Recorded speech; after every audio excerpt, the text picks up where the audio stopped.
Cussing and Cleaning House. Jesus' mission was to reorient and refocus us back to the Father. The events of the second day of Holy Week reinforced his mission by pointing out the religious shortcomings of his chosen people. After the triumphant entry into Jerusalem, Jesus and his disciples went back to Bethany. The next morning, they started on their way back to Jerusalem. John Mark records Jesus' humanity as he got hungry and went to check out a leafy fig tree, looking for something to eat. The writer notes that it wasn't the season for figs, but the buds on the trees were edible. When Jesus saw no fruit, he went from hungry to angry. Mark records in chapter 11, verse 14 of his book, "Then he said to the tree, 'May no one ever eat fruit from you again.' And his disciples heard him say it." He was just getting started.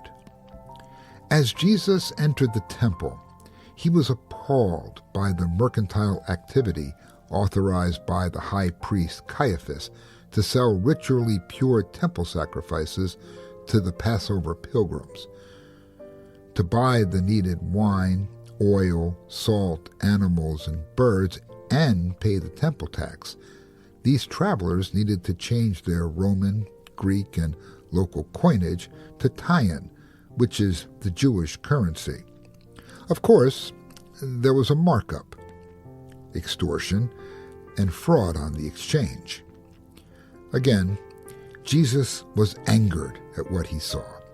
He started turning over tables, scattering the money all over the place. He then grabbed a whip and drove the perpetrators and their wares out of the temple. That's John chapter 2, verse 15. John also records in John 2, 16 and 17, "To those who sold doves, he said, 'Get these out of here. How dare you turn my Father's house into a market?' His disciples remembered that it is written, 'Zeal for your house will consume me.'" This is not an expression of uncontrolled and unjustifiable anger. It was a teachable moment from the great teacher, straight from the Old Testament. Mark records in his book, starting in chapter 11, verse 17, "And as he taught them, he said, 'Is it not written, my house will be called a house of prayer for all nations? But you have made it a den of robbers.'"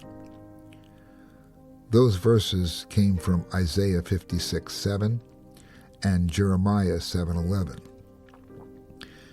You know, we often look at these two incidents and assume since Jesus did it, we have the right to lose our temper with anything and anyone for any reason. On the other hand, Jesus' motives were pure, mission-focused, and God-driven. His anger came through the Jews' religious hypocrisy. In Jeremiah 8:13, here's the story.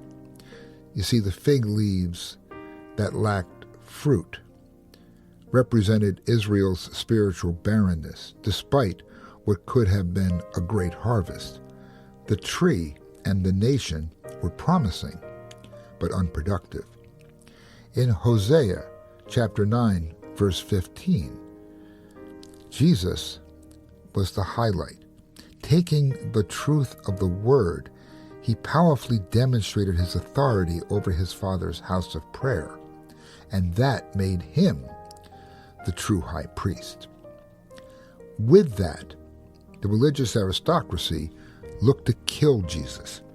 They were afraid of him and his authority. After all, the people were amazed at his teaching, since they had never heard it put that way before.